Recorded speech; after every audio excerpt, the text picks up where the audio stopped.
What's good, you guys? We're back with another video.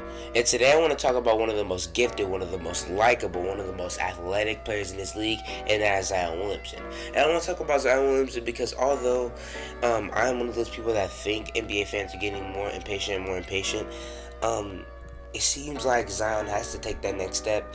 And he has to make the play in the playoffs next year. He really, in my opinion, he has to. For it's this year, it just feels like it was a disappointment for him and that team not to make the playoffs. And although that's probably most of Stan Van Gundy's fault, he didn't have the greatest spacing around him. Actually, one of the worst was Steven Adams and Jackson Hayes in the game a lot. There's a lot of stuff that was out of his control, but I feel like the pressure is off for him next year. He has to make the playoffs, man. And that sucks for me to say because I feel like players should be able to develop and come through into their own selves, into their own bodies, into their own skill sets more and more. But in this day and age, you just have to produce, and that kind of sucks. And one of the biggest reasons why I think this is because of Ja Morant. Ja Morant has shown really early in his career that he could win and he could take a team to the playoffs. And as you know, Ja Morant was the second pick in the draft. This may be because Ja Morant has a better team surrounded by him, but he's just played big in these big moments, and Zion hasn't had those moments yet. And I feel like people are starting to think that the talent gap is not very close in my opinion. But what Ja does has impact in him winning so very early in his career and him not getting injured as much as Zion does.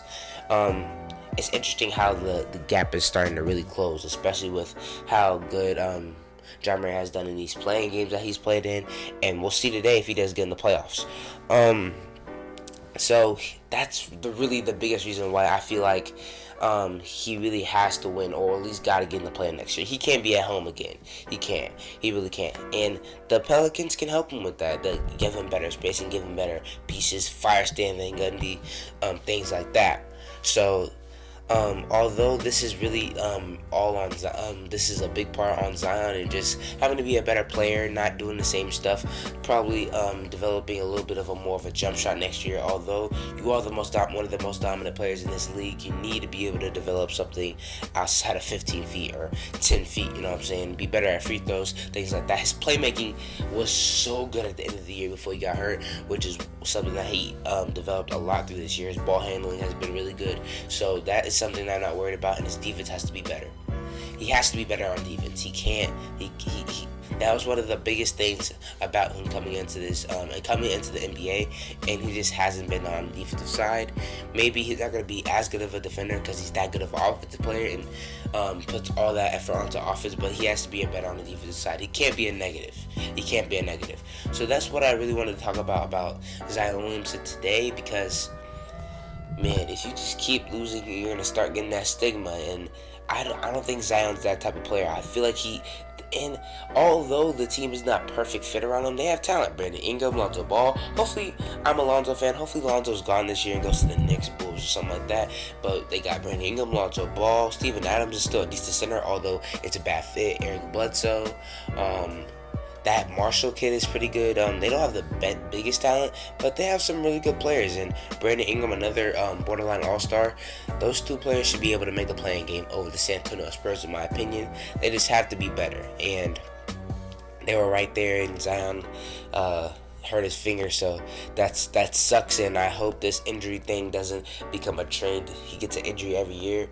Hopefully he can start playing full seasons and just be on the floor a little bit more. So those are the stuff I'm looking for Zion Williamson, and Ja Morant's putting pressure on this guy's career and his legacy from a fan's perspective, because Ja Morant is winning and really impacting his team very, very early, and Zion Williamson needs to do the same because he is the number one pick. He is that coveted player in this draft, and hopefully he can live up to all that.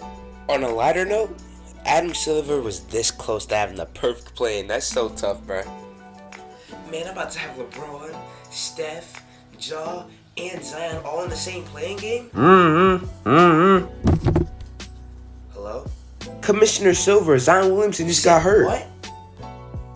Yes, sir, he hurt his finger. He's so injury prone. Why? He brings in so many ratings, bro. Alright, man. Alright, talk to you later. Alright. replaced him now? We went from Zion to the Spurs? Oh my goodness, the most boring team. Alright guys, that's all I got for you guys today. If you like this type of content, like some of the video if you haven't already, I'm going to be coming out with a new series very soon, and daily post-game reactions on this channel, and also just cool little NBA videos like this. So if you like all that, like I said, sub to the channel, and I'll see you guys next time.